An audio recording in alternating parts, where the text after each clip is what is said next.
Salam dəyərli izləyicilər, kanalımıza xoş gəlmisiniz. Bugün sizlərin hər birinizi bu gözəl bayram münasibəti ilə təbrik eləyirəm. Bayram axşamıdır. İnşallah sabah baharın gəlişini qeyd eləyəcəyik. Novruz bayramı gəlir və mənim ən sevdiyim bayramlardan biridir. Sizinlə çərəz xonçasının hazırlanmasını paylaşacağam. İlk olaraq həsir ipləri haradan aldığımı göstərirəm. İnşaat materiallar olan yerdən əldə eləyirəm. Səbət mağazalarında da olur, amma hər qalınlıqda tapmaq çətindir və qiymət daha münasib olur belə mağazalarda.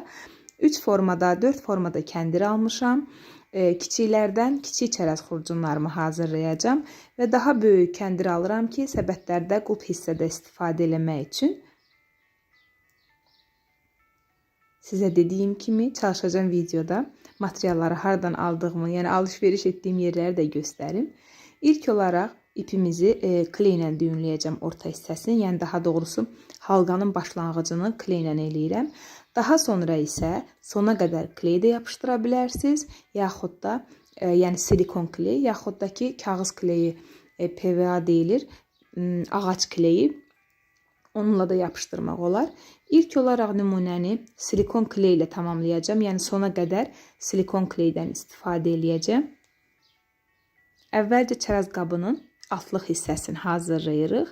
Diametri zövqünüzə görə götürə bilərsiniz. Yəni istəsəz ölçü böyük olsun. Bu halqanı biraz da böyük götürün.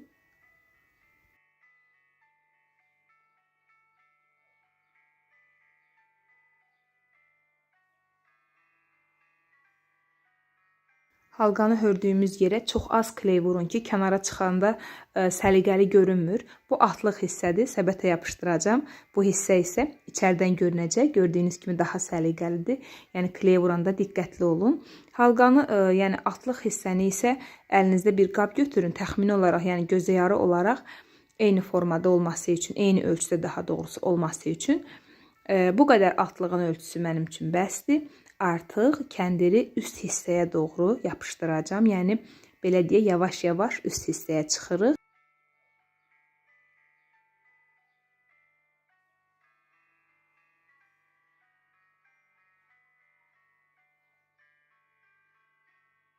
Əgər belə birbaşa yapışdırmaq sizin üçün çətin olsa, istifadə etdiyiniz ölçü qabını, yəni qəlibi, kəndirin üzərində saxlayıb yapışdırmağa davam eləyin. Sadəcə olaraq bəzən qaba da yapışa bilir. Ona görə belə yapışdırmaq mənə daha rahatdır.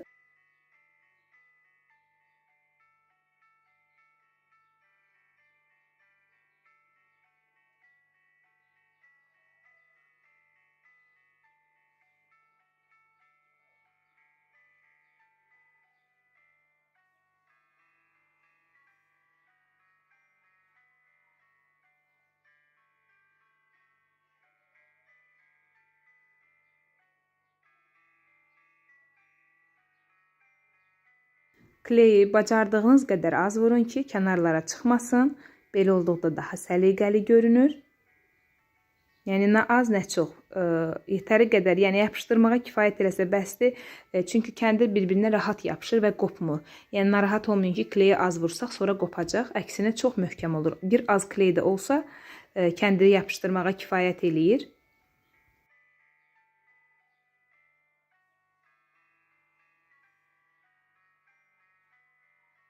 Xurcunların altlıq hissəsində olduğu kimi hündürlüyü də zövqünüzə uyğun formada ayarlayın. Bu formada mənim qabım artıq hazırdır.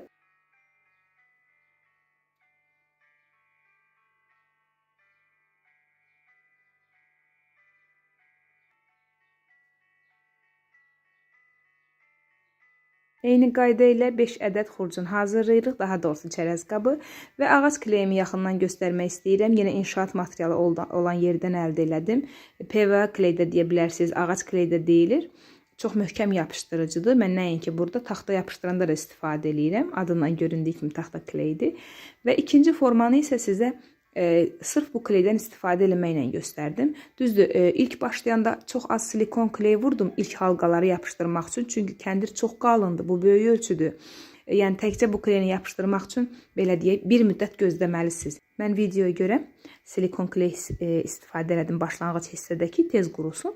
Amma dediyim kimi mərkəzdən lap ilk dəfədən başlayıb bu kleydən yapışdıra bilərsiniz. Sancaqla bərkidin ki, biraz qurusun, daha sonra rahat davam eləyəsiniz. Yəni halqa nə qədər kiçikdirsə, bükmək çətinləşir və gec quruyur. Ona görə də bu formada gördüyünüz kimi mən aboy bıçaqla kəsirəm, çünki çox qalındır həqiqətən. Amma quruduqda həm möhkəm yapışır, həm çox gözəl alınır. Tam qurumamış qəlib qabı çıxardıram, çünki qəlibə yapışa bilir. İstəsəz qəlibi streç kloka bükę bilərsiniz. Onda daha rahat qopur. Mən dediyim kimi bunu nümunə olaraq sizə çəkdim. Və bu qalan ağ rənglərdən narahat olmayın, çünki quruduqda tamamilə itir. Hazırlayandan sonra kənar boşluqlara su qatıb, yəni durutdum. Kəndirin üzərindən yenidən isladacağım ki, quruyanda daha bərk olur. Yəni belə yumşaqdır, yapışıb, amma quruyanda çox sərt olur, artıq qaba bənzəyir. Və gördüyünüz kimi kleyin izi itib. Ona görə kleyi bol-bol istifadə eləməkdən qorxmayın. Bunlar da möhkəmdir, silikondandır. Bu isə iki formanı da sizə göstərdim ki, hansı sizə rahatdır, hansı uyğundur onu hazırlayasınız.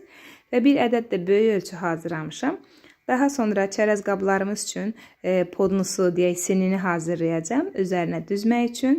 Sini üçünsə mən kardonu belə qalın seçdim. Tort atlığıdır həmişə kimi, amma olması vacib deyil.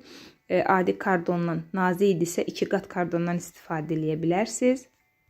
Daha sonra isə altlıq hissəyə belə jart kağız yapışdıracağam. Həmişə qeyd edirəm, bu kağızın materialı, rəngi fərqi yoxdur. Altlıq hissə səliqəli olması üçün yapışdırıram. İstənilən kağızdan yaxud parçadan istifadə edib kardonun üzərini örtə bilərsiniz. Onu da qeyd edeyim ki, kardonun ölçüsünü soruşacaqsınız, bilirəm. Qəlibə görə dəyişə bilir. Yəni belə deyək, xurcunlarınızı, çərəz qablarını hazırlayandan sonra yanaşı tutub ona uyğun diametrdə kardon kəsin.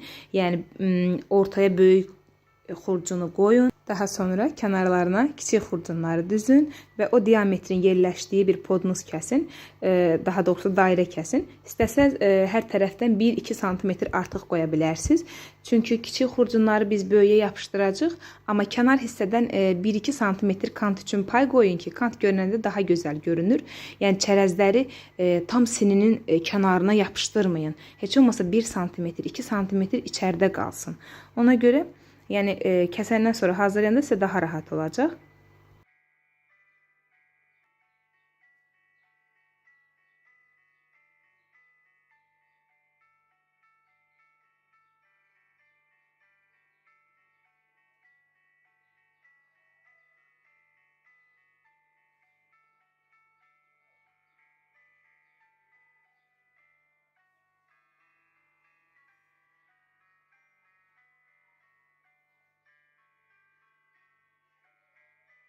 Kənarda qalan belə aradan, məsafədən narahat olmayın. Çünki onsuz da milli kant yapışdıracaq, örtüləcək. Onu da deyim ki, mən belə kant seçdim. Amma videonun əvvəlində göstərdiyim böyük kəndirdən yapışdırırlar çox vaxt belə dekorlarda. Maraqlı olması üçün bundan istifadə elədim ki, hamısı kəndiri olmasın. Bu qızılı biraz səbətin rəngini açır. Ona görə belə kant yapışdırdım. Dediyim kimi enli yaxud nazik kəndiri 2 qat yapışdıra bilərsiniz. Əsas odur ki, kənarları səliqəli görünsün.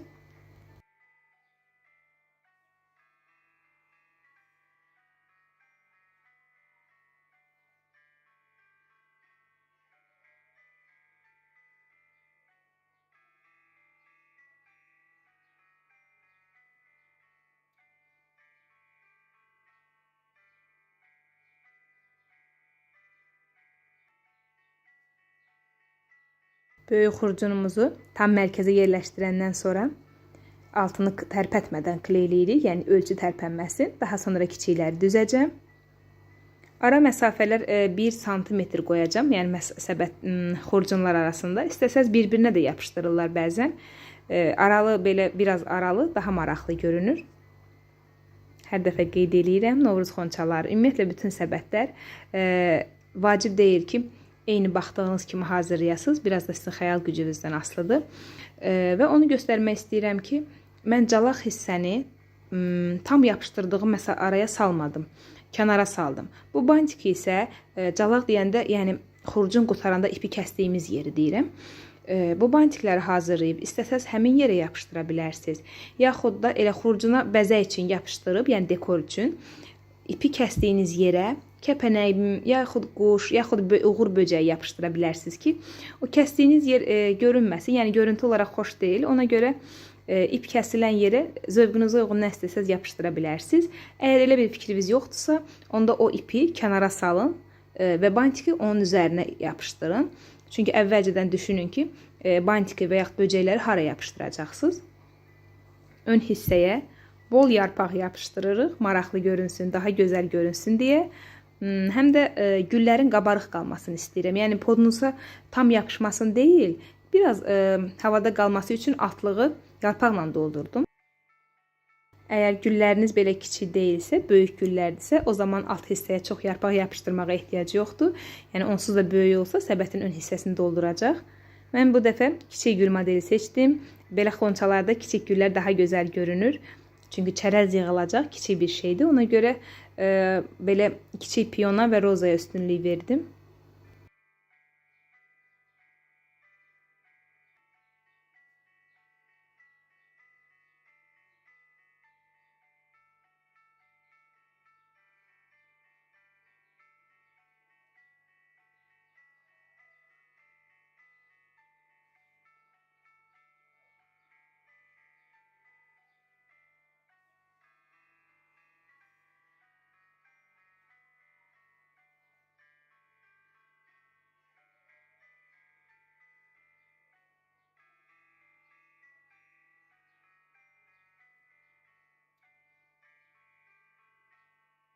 Daha sonra səbətimizin üzərinə əlavə kəpənəklər, böcəklər yapışdıracağım ki, daha gözəl görünsün.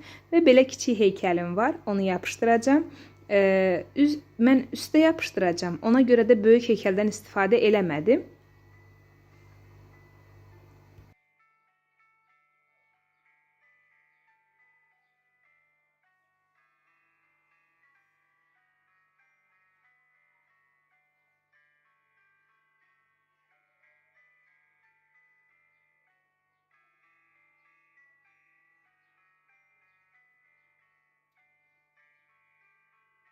Son olaraq xurcundakı həsir iplərin çıxıntıları var. O iplikləri əritmək üçün bu formada yandırıram.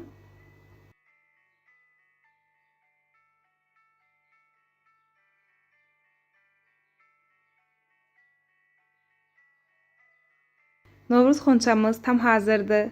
Bu gözəl gündə hər birinizi təbrik eləyirəm. Sağ olun. Növbəti videolarda görüşənədək kanalımıza abunə olmağı, videolarımıza rəy bildirməyi və bəyənməyi unutmayın.